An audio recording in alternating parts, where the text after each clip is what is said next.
بسم الله الرحمن الرحيم. النهاردة إن شاء الله بنحل واجب الاتزان الأيوني من أول رقم 24 لحد رقم 126، بس هنختار النقط اللي ممكن الطالب يكون عاوزها تتحل.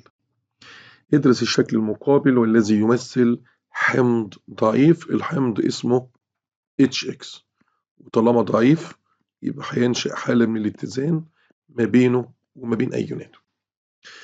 لو احنا بصينا على الرسم، هو جايب لي ده جزيء، 2 جزيء، 3 جزيئات ما عرفوش يتأينوا، وعندنا جزيء واحد اهوت هو اللي متأين.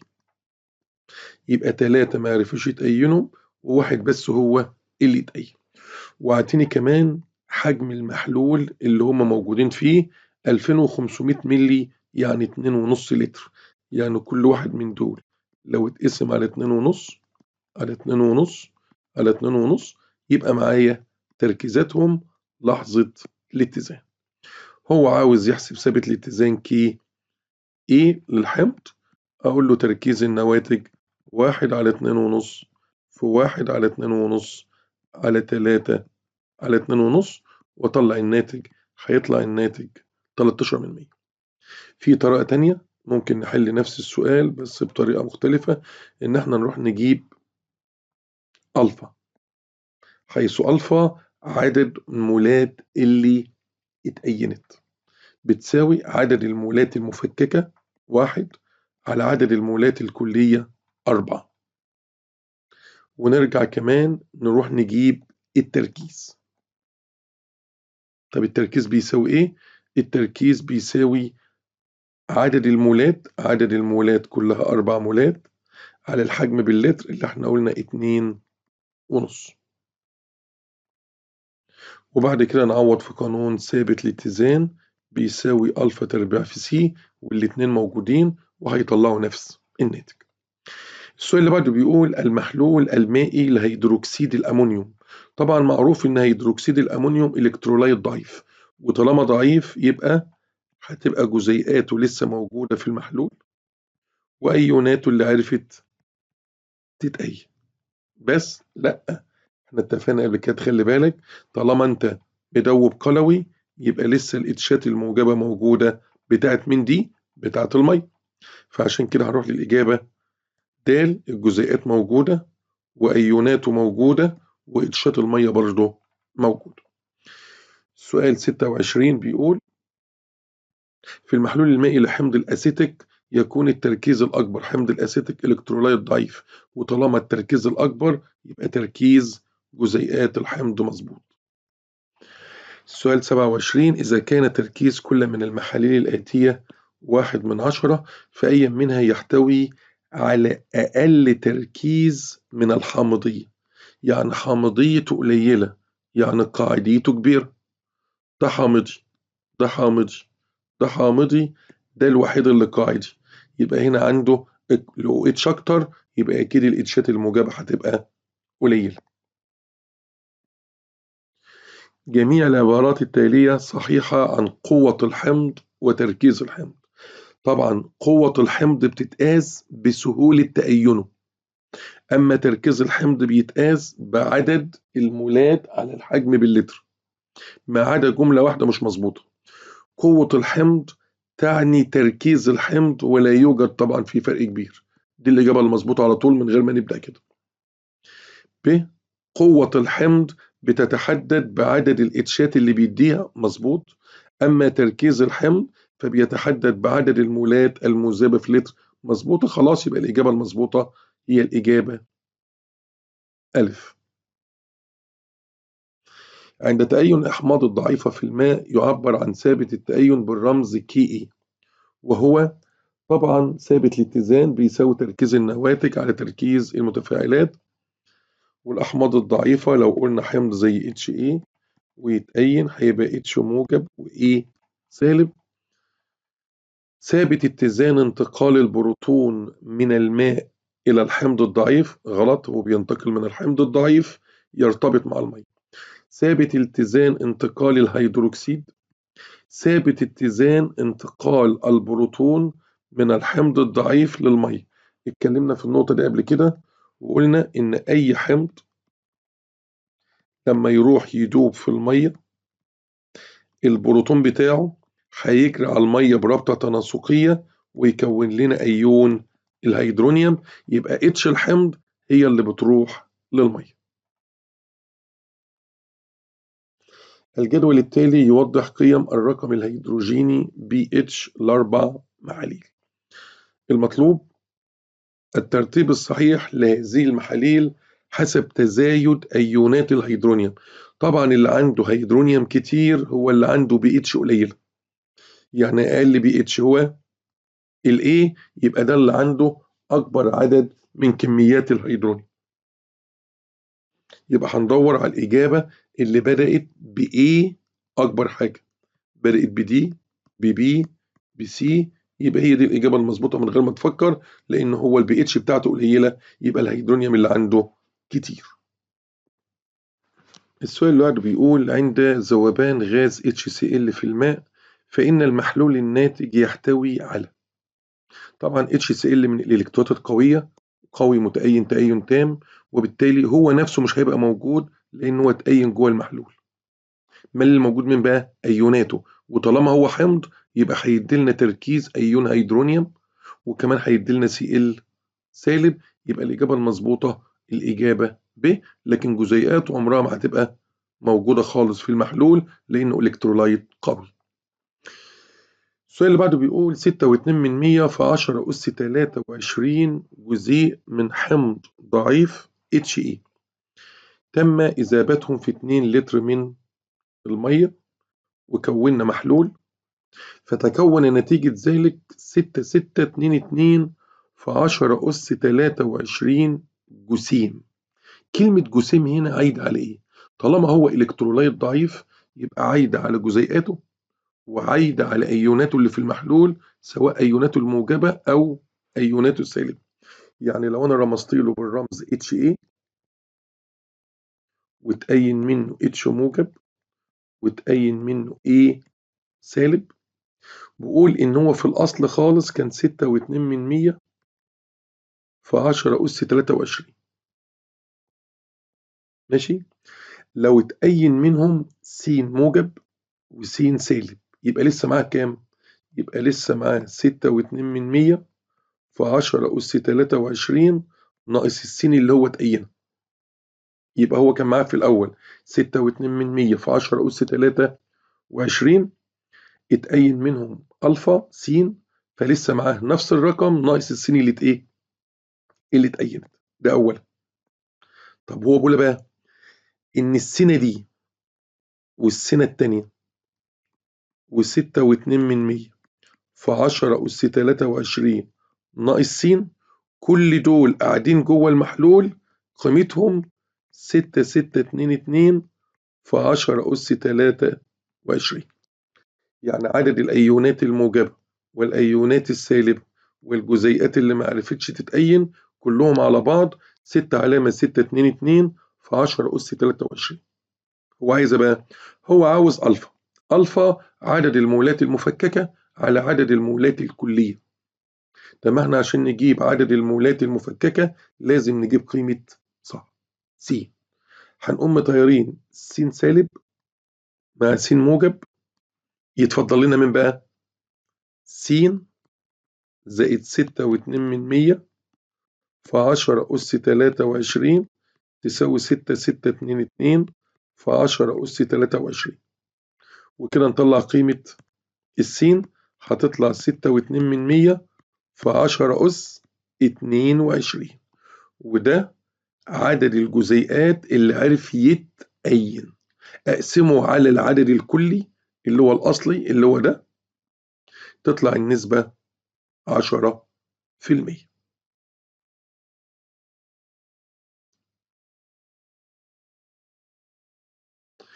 السؤال اللي بعده بيقول، أنا بختار بس النقط اللي فيها فنيات أو أفكار.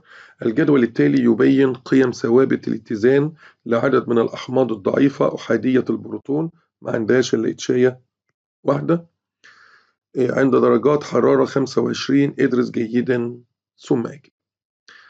طبعا ثوابت الاتزان أقواهم -3 ثم -5 ثم -10 ثم سالب 11. كل ما الأس يكون سالب صغيرة القوة بتاعته تبقى قوة كبيرة. أي المحاليل السابقة في حالة تساوي التركيزات يحتوي على أقل عدد من الأيونات؟ طبعا أقل عدد من الأيونات هيبقى سالب 11، لأن سالب 11 معروف إن هو ضعيف، وطالما هو ضعيف هتبقى الإجابة بتاعته إجابة صغيرة، يعني عدد الأيونات اللي هو بيديها في المحلول أيونات قليلة. لكن احنا لو دققنا في الأرقام هنلاقيه إن هو محرك العلامة خطوة. يعني إيه؟ دي 15.8، دي 1.19.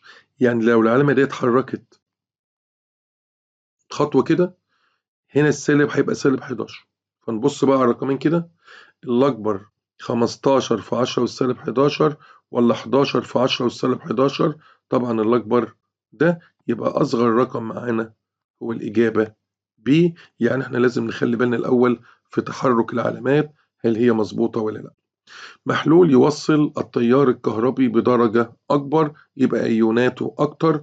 طيب ده ضعيف، ده ضعيف، ده ضعيف، لكن ده حمض قوي، يبقى دي الأيونات اللي عنده أيونات كتير.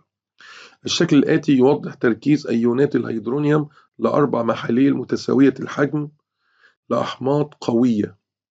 مين الحمض ثنائي البروتون؟ حمض ثنائي البروتون زي مثلا H2SO4، يعني حمض يقدر يدوب في المية ويدينا 2 H موجب. وحاد البروتون زي HCl بيدينا بروتون واحد. دي معناه ايه؟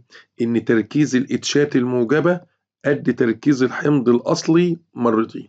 تعال نشوف مين اللي عنده المعلومة دي. X بيقول ان تركيزه 1/10 وتركيز ايونات الاتش 1/10. لا، ده احاد البروتون، الاتنين قد بعض. واي 2/10 تركيزه، لكن تركيز الاتشات اللي بتطلع منه 4/10. يعني هو بيدي اتشات ضعف تركيزها الأصلي. يبقى دي الإجابة المظبوطة اللي هو واي. طالما الهيدرونيوم اللي بيطلع في المحلول قد التركيز الأصلي للحمض مرتين يبقى هو ثنائي البروتون. ثانيا في نفس السؤال، الحرف الذي يمكن أن يمثل حمض HCl. احنا لو رجعنا تاني للثلاثة دول هنتلاقي ان X ينفع يبقى HCl لأن تركيز الاتشات الموجبة هو نفس تركيز الحمض. الواي نفس الكلام، 3/10 3/10، 4/10 4/10. يبقى أنا عندي ثلاث إجابات صح، X و W و Z، الثلاث إجابات مظبوطين. الحمض الذي يوصل التيار الكهربي بدرجة أكبر إذا كانت جميع تراكيزها 1/10 مولاري. يعني لو كل واحد منهم كنت واخد منه 1/10 مولاري نفس التركيز من غير ما تفكر، يبقى الحمض اللي عنده 2 أيون. ليه؟ لأنه في الحالة دي موفر لي في قلب المحلول 3 أيونات، 2 من الاتش وواحد من الاس او 4.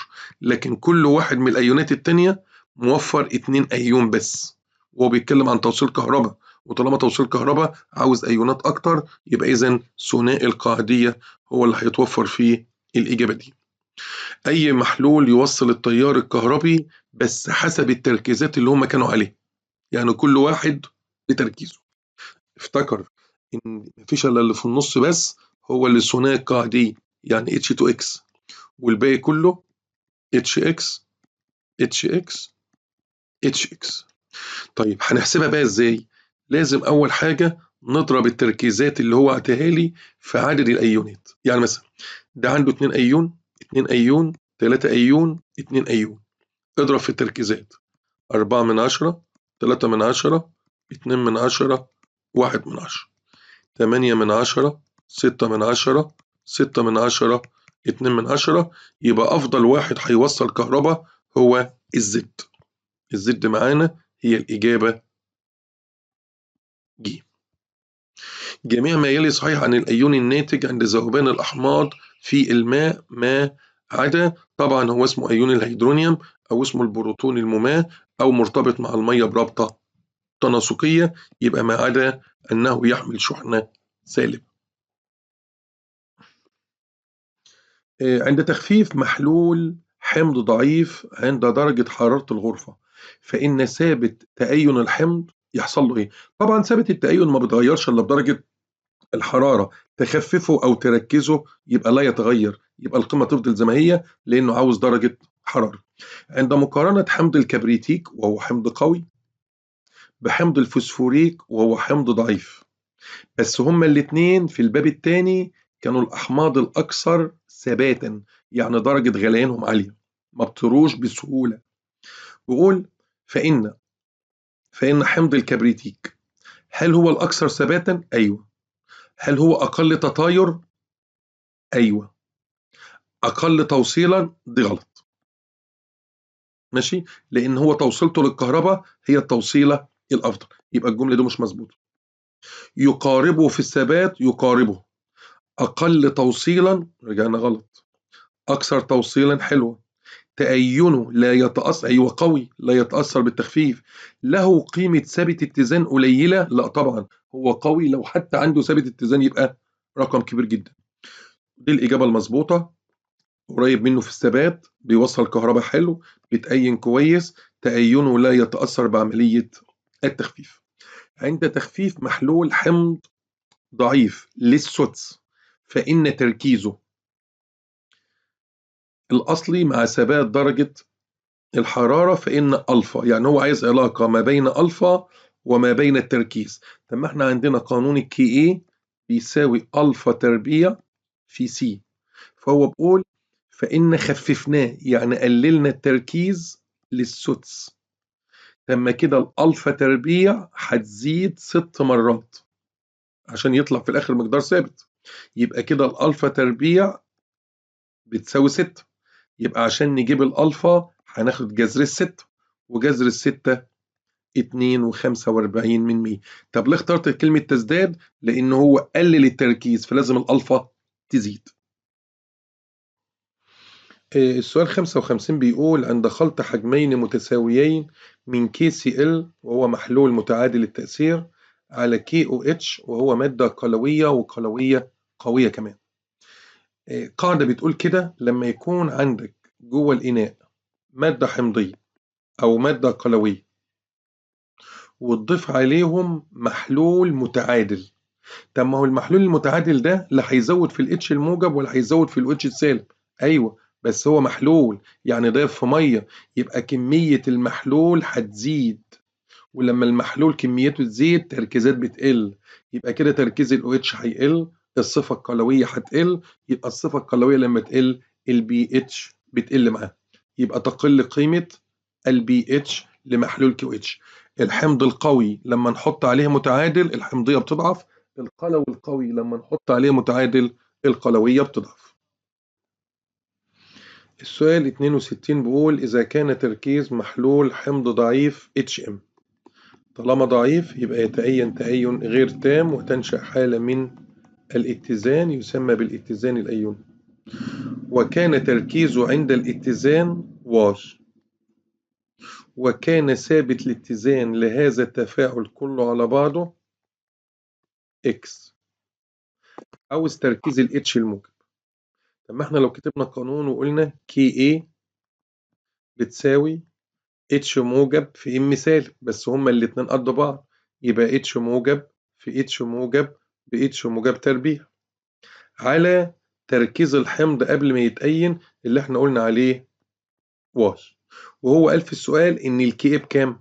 باكس، يبقى اكس هتساوي الاتش موجب الكل تربيع على واي، يبقى كده على طول تركيز الاتش الموجب بيساوي اكس واي تحت الجذر، يبقى الإجابة الصح الإجابة باء.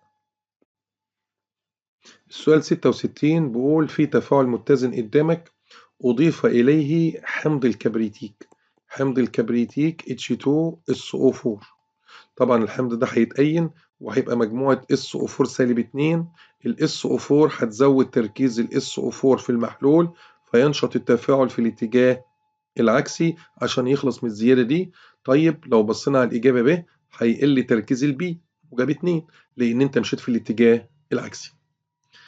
67 في التفاعل المتزن التالي لأحد الأدلة الافتراضية معانا لون أزرق HIN، IN اللي هو كلمة إنديكيتور دليل، بس الدليل ده دليل حامضي، اتأين في المية وطلع أيون الهيدرونيوم الموجب وأيون الانديكيتور السالب لونه أصفر لزيادة درجة اللون الأزرق، يعني عايزين نرجع في الاتجاه العكسي. لما أنت عشان ترجع في الاتجاه العكسي يتزود الأيونات السالبة يتزود أيون الهيدرونيوم. طب أنا معايا HCl، لو ضفت HCl يعني H موجب وCl سالب، تقوم ال H الموجب تزود ال H الموجب، يقوم التفاعل ينشط في الاتجاه العكسي. مظبوط. 68 جايب تفاعل متزن لحمض الأسيتيك، كيف تؤثر كل من التغيرات التالية على تركيز أيون الأسيتات؟ إضافة قطرات من HCl. HCl يعني هيدرونيوم على طول، أي حمض هيدروني هيزود الهيدرونيوم هيمشي في الاتجاه العكسي، وطالما مش هنا عكسي يبقى الأسيتات هتقل. دي واحدة. طب إضافة قلوي NaOH، تقوم ال OH تسحب الهيدرونيوم ويكونوا جزيء ميه، يقوم التفاعل يمشي في الاتجاه الطردي عشان يعوض ايون الاسيتات اللي احنا سحبناه، ايون الهيدرونيوم اللي احنا سحبناه، فالاسيتات يزيد معاه. نفس السؤال، اي الاستنتاجات عند اضافه هيدروكسيد الصوديوم؟ يبقى انا ضفت Na موجب وضفت OH سالب، تقوم ال OH السالب مزوده الهيدرونيوم الموجب اهو، معلش سحباه، يعني يتحدوا مع بعض، يقوم التفاعل يمشي في الاتجاه الطردي عشان يعوض الهيدرونيوم ده. تركيز أيون الهيدرونيوم أنت بتسحبه بس هيرجع يزداد تاني، تركيز أيون الأسيتات أنت رايح ناحيته بيزداد، أما تركيز الحمض بيبدأ يقل لأن أنت بتسحب منه جزيئات علشان تأين. في التفاعل المتزن التالي أيون الكرومات لونه أصفر طلع ثاني كرومات لونه برتقاني، أي التغيرات الآتية يمكن حدوثها بإضافة NaOH؟ على طول طالما بيضيف قلوي دور على الجزء الحمضي أهو، هيتحدوا مع بعض، يقوم التفاعل يمشي في الاتجاه العكسي عشان يعوض الهيدرونيوم اللي انت سحبته، فكده البرتقاني هيتحول إلى أصفر فتزداد درجة اللون الأصفر. السؤال 71، حمض أسيتيك اتأين طلع أيون الأسيتات وأيون الهيدرونيوم، فإن التغير الحادث عند النقطة T1. واضح إن تركيز أيون الهيدرونيوم عند النقطة T1 بدأ يقل ورجع لحالة اتزانه. يقل يعني إيه؟ أكيد حطينا حاجة خلاص الحاجة دي قللت من تركيزه، ماشي؟ بس ما سحبتوش، لأن لو سحبته كانت هتقلله ويرجع يزيد تاني، لكن هو قل مباشرة. زيادة الحجم ملهاش تأثير، إضافة كمية من الحمض هيزود الهيدرونيوم قوي، إضافة كمية من حمض الأسيتيك، لو ضفت حمض الأسيتيك هيزود الحمضية يعني هيزود الهيدرونيوم، إضافة كمية من أسيتات هتزود الأسيتات، يوم التفاعل يرد في الاتجاه العكسي فيبدأ يسحب جزء من الهيدرونيوم فالهيدرونيوم يبدأ يقل. مظبوط. 72 في التفاعل المتزن التالي نفس التفاعل، بس المرة دي ايه اللي حصل بقى؟ أيون الهيدرونيوم حد نزل سحبه، يعني سحبه من التفاعل ورجع زاد تاني. مفيش حد يقدر يسحب الهيدرونيوم الا القلوي، والقلوي هو نمرة في حاجات كده بتجيب الإجابة بسرعة بالفهم. سؤال 74، إذا كان الحاصل الأيوني للمية 10 أس سالب 13، أكيد الكلام ده طبعا مش عند درجة 25، أكيد عند درجة تانية وأعلى. عاوز تركيز الاتش الموجب بس عامة، لما يدي لك الكي دبليو ويقول لك ب 10 أس سالب 13 وعاوز يعرف الاتش الموجب بكام أو الأو اتش سالب بكام، خد جذر الرقم بس، خد جذر الكي دبليو اللي موجود، يعني جذر 10 أس سالب 13. نحسبها بس على الآلة الحاسبة هتطلع الإجابة د.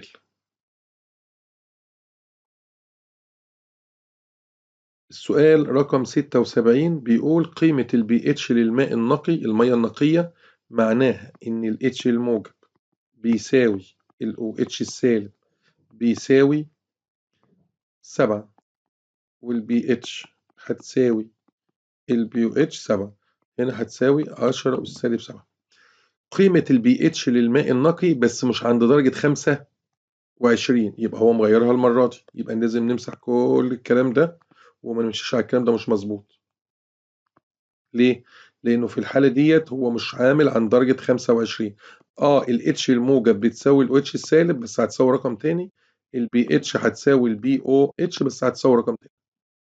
بيقول إذا كانت قيمة البي اتش للماء النقي تساوي 6.77 فما قيمة البي او اتش وقيمة الكي دبليو؟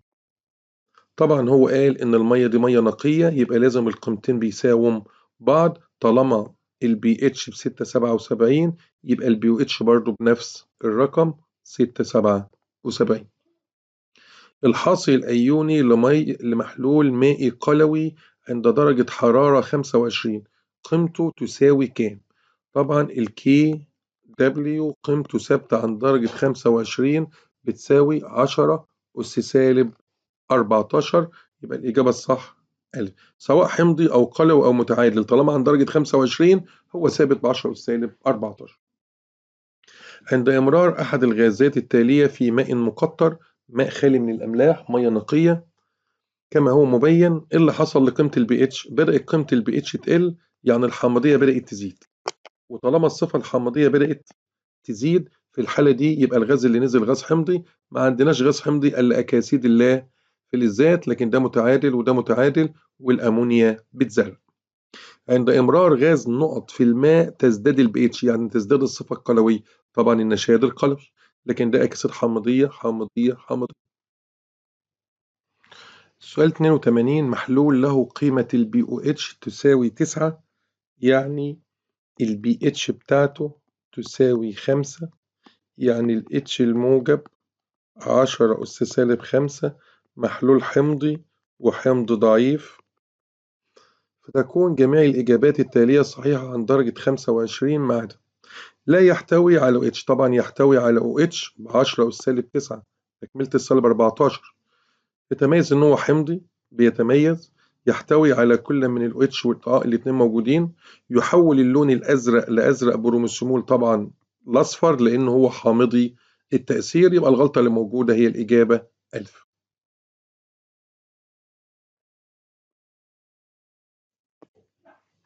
السؤال اللي بعده بيقول محلول هيدروكسيد الكالسيوم وعاتلنا تركيزه وعاتلنا حجمه تم تخفيفه بإضافة 400 مل مية. طبعا المية لما تنزل التركيز هيبدأ يقل، عاوز يعرف البي اتش والبي او اتش بعد التخفيف. طب ما احنا نرجع تاني لقانون التخفيف اللي بيقول تركيزك اللي هو 5 في 10 أس سالب 3 في حجمك 350 قبل التخفيف بيساوي تركيزك مجهول في حجمك الجديد. حجمك الجديد اللي هو 350 و400 مية يبقى 750. كده هنقدر نطلع تركيز CaOH باي 2. هنحسبها كده على الآلة الحاسبة. بيقول 350 في 5 من 1000 يساوي على 750، هتطلع علامة 0023. بس هو عاوز البي اتش والبي او اتش، هو عنده كام او اتش في المحلول؟ 2، يبقى لازم نجيب كمان تركيز الاو اتش في المحلول، يبقى 2 في 23 من 10000 يبقى 46 من 10000. نقدر نجيب بقى البي، معلش، البي او اتش سالب لوغاريتم 46 من 10000 اهو، سالب لوغاريتم 46 طلعت 2.33، يبقى الإجابة الصح الإجابة ألف. بس هو عشان عمل تخفيف لازم نمشي الأول على قانون التخفيف ثم بعد كده نعوض في المسألة. بيقول عند تخفيف محلول HCl من 1/10 مولاري حتى أصبح 1/100 مولاري. طبعا أنت لما بتخففني يبقى بتخلي التوصيلة بتاعة الكهرباء بتاعتي مش هيحصل لها حاجة لأن أنا قوي وأيوناتي ثابتة. ماشي. عدد الأيونات اللي عندي مش هيزيد لأن أنا من البداية متأين تأين تام. قيمة البي اتش اللي عندي هتزيد مش هتقل، هتضعف، هتبعد عن الصفر، لأن أنت كده قللت لي الصفة الحمضية، قللت لي التركيز بتاع المحلول عشان زودت مية. يبقى الإجابة الصح الإجابة ألف، الكهرباء زي ما هي، لأن عدد الأيونات الموجودة في المحلول ما اتغيرتش. السؤال اللي بعده برضه خفف، بس خفف حمض. أيوه، حمض ضعيف. حمض ضعيف لما بتخففه كهربته بتزيد سنة بسيطة، سنتوفة زي ما بنقول. عدد الأيونات زاد سنة صغيرة، تركيز المحلول قل لأن أنت حطيت مية عليه. قيمة البي اتش طبعا هتزيد لأن أنت أضعفت الحمض اللي موجود. السؤال 95 بيقول أي محاليل القلويات التالية يوصل التيار الكهربي بدرجة أكبر؟ طبعا درجة أكبر لازم يكون عنده أيونات أكبر، الألفا بتاعته تبقى كبيرة، ثابت الاتزان يبقى كبير، أو بي ثابت الاتزان تبقى قليلة. لأن احنا اتفقنا قبل كده إن الشيء وبي الشيء، يعني الاتش الموجب والبي اتش ماشيين عكس بعض، فالكي بي وثابت أو بالكي بي في الاتنين ماشيين عكس بعض. فطالما أنت عاوز توصيل كهربي قوي يبقى أنت عاوز تركيز أو بي كي بي صغيرة. كل ما تكون صغيرة هيبقى ثابت الاتزان كبير، ثابت الاتزان أكبر معناها بتأين أفضل، بيوصل كهرباء أفضل. السؤال اللي بعده ما الترتيب الصحيح حسب قيمة ال BH إذا علمت أن كل منهما لهما نفس التركيز؟ طبعا أكبر BH هتبقى مادة قلوية، يبقى بداية صح، بداية صح، بداية صح، يبقى الغلط د. ثم بعد ال NaOH ممكن نخش على حمضية ضعيفة زي HF، ثم حمضية أقوى زي HCl، ثم حمضية أقوى وبتخرج اتشيتين. يبقى الإجابة المظبوطة في رقم 96، الإجابة بتاعتنا الإجابة دي. أي القيم التالية تعبر عن محلول أكثر حامضية يعني قريب من الصفر؟ 5 لما ال OH السالب تبقى ب10 أس سالب 6 تبقى ال H الموجب ب10 أس سالب 8 يعني ال BH ب8 يعني قلوي. BOH ب13 يبقى ال BH ب1 قرب الصفر كويس جدا جدا، يبقى 97 إجابتها ب. السؤال 99 عند تناقص قيمة ال BH لمحلول بمقدار 3 درجات فإن تركيز ال H الموجب يتضاعف بمقدار. اتفقنا في الحصة برضو إن كل ما ال BH تتحرك 1 التركيزات تتحرك قصادها 10، اتحركت خطوتين قصادها ب100، 3 خطوات قصادها ب1000، فهي اتحركت 3 درجات، يبقى هنختار الإجابة اللي فيها 3 أصفار. يبقى السؤال 99 إجابته ج. عندما تزداد قيمة ال BOH بمقدار 3 وحدات، لما يقول لك ال BOH زادت يبقى معناها إن ال BH قلت 3 وحدات، يعني الحامضية زادت. الحامضية زادت يعني الهيدرونيوم زاد، وطالما قال 3 مرات يبقى احنا ندور على إجابة 3 نقط 1000 مرة. السؤال رقم 112 بيقول محلول هيدروكسيد الباريوم تركيزه، طبعا هو هيدروكسيد الباريوم عنده مجموعتين OH، فلما يكون تركيزه 1/10 يبقى ال OHات 2/10 قدها مرتين. احسب قيمة ال BH وال BOH، ناخد سالب لوغاريتم 2 من ايه؟ من 10 ونطلع الناتج مباشر. افتكر اللي بدي اتشيتين لازم نضرب في 2، اللي بدي 2 OH لازم نضرب في 2. السؤال اللي بعده ندور على سؤال فيه فكرة. السؤال رقم 115 هو بيقول ما كتلة. طبعا احنا عندنا قانون الكتلة بيساوي نضرب التركيز في الحجم في الكتلة المولية. طيب هو بيقول بقى ما كتلة لتر، يبقى الحجم لتر.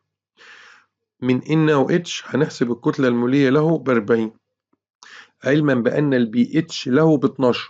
طيب هو قلوي، لما تكون ال BH ب12 يبقى البي او اتش ب2، يبقى تركيزات الاو اتشات اللي في المحلول ب10 أس سالب 2، يعني 1/100.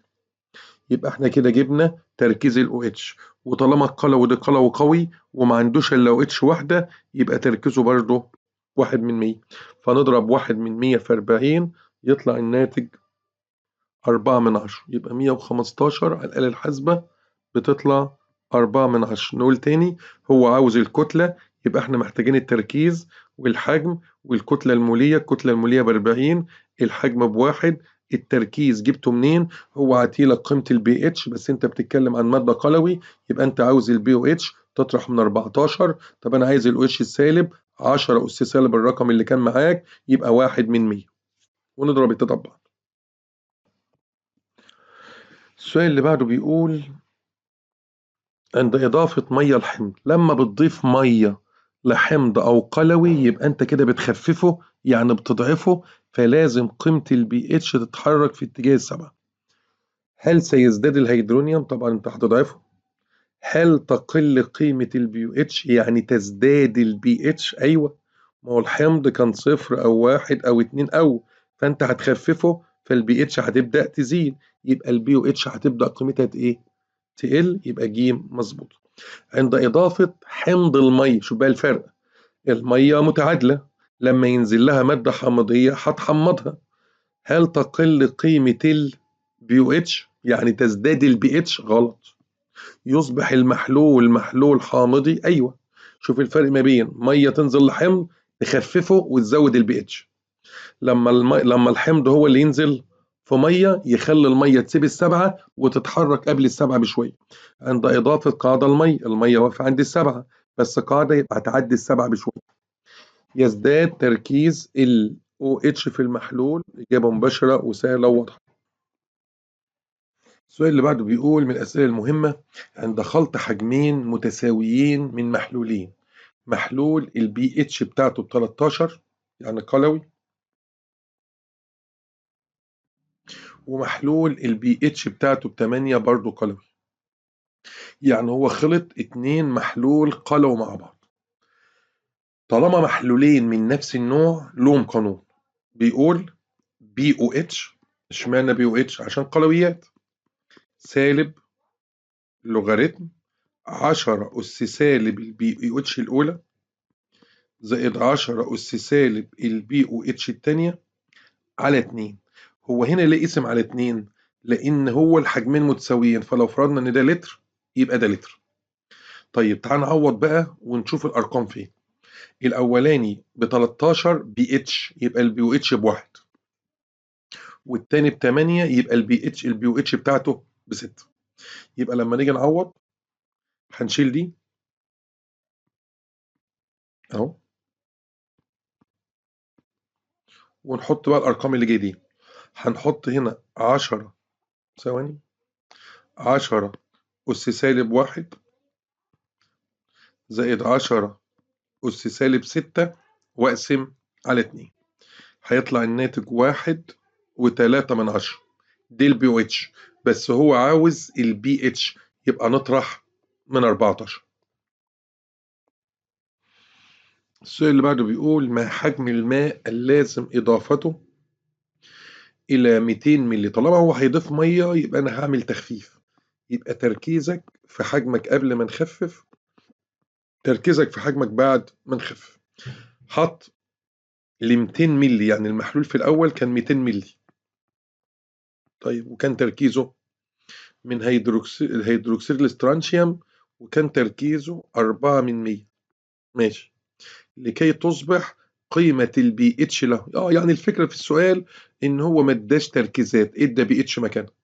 طب ما هو لما البي اتش تبقى ب 11 ونص يبقى البي او اتش ب 2 ونص. ليه؟ ما هو بيتكلم عن قلوي، يبقى تركيز الاو اتشات في المحلول 10 اس سالب 2 ونص. ايوه برافو عليك كمان، وهو عنده مجموعتين او اتش فلازم نقسم الرقم ده على 2، يعني 10 أس سالب 2 ونص على 2. ثواني احسبها على الآلة الحاسبة كده. 10 أس سالب 2 ونص على 2 يساوي، فواحد 58 في 10 أس سالب 3. أقوم أحطها هنا في V. نقسم بقى أهو 200 في 4 من 100 على الأنسر اللي احنا طلعناه. مش عارف طلع رقم، مش شكله عاجبنا أصلا. حسبتها تاني على الآلة الحاسبة، طلعت V 5060. ده حجم المحلول كله. نشيل منهم ال200 الأصليين بتوع المحلول، يبقى ناقص 200، يبقى 4860. بس هو الإجابات عايزها باللتر، يبقى نقسم على 1000، يبقى نحرك العلامة 3 خطوات، يبقى 4 لتر و86. السؤال 123. دائما قيمة البي اتش لحمض الكبريتيك نقط حمض الهيدروكلوريك. حمض الكبريتيك بيدي اتشيتين، الهيدروكلوريك ما بيديش الا اتش واحدة، يبقى ده حمضيته أقوى، يبقى رايح ناحية الصفر أكتر، يبقى قيمة البي اتش له أصغر من قيمة البي اتش لمين؟ لحمض الهيدروكلوريك. 124 بيقول عند خلط حجمين متساويين من حمضين قيمة البي اتش الأولاني ب2 وقيمة البي اتش للتاني ب6، الخلطة بكام؟ عود نفسك لما حمض قوي وحمض ضعيف يتقابلوا مع بعض لازم تبقى البي اتش قرب الرقم القوي بتاعه، ولو قلوي قوي اتقابل مع قلوي قوي لازم البي اتش بتاعتهم تبقى قرب القلوي القوي، فهو 2 و6، فلازم الرقم يكون بالقرب من الاتنين. 125. أي من الكواشف التالية يكون أكثر فاعلية عشان يمشي التفاعل في الاتجاه الطردي؟ HCl هيزود ال H وهيرجعه عكسي. هيدروكسيد الصوديوم، يبقى الإجابة الصح هي NaOH مظبوطة، عشان هي اللي هتسحب ال OH السالب، فالتفاعل يمشي في الاتجاه الطردي عشان يعوضها تاني. أي من المحاليل التالية له أقل قيمة من البي اتش؟ طبعا أقل قيمة بي اتش يعني أعلى صفة حمضية، هم الأربعة تركيزاتهم قد بعض، وطالما التركيزات كلها متساوية يبقى هندور على اللي بدي اتشات أكتر، واللي بدي اتشات أكتر هو H2SO4، يبقى الإجابة المظبوطة الإجابة ألف.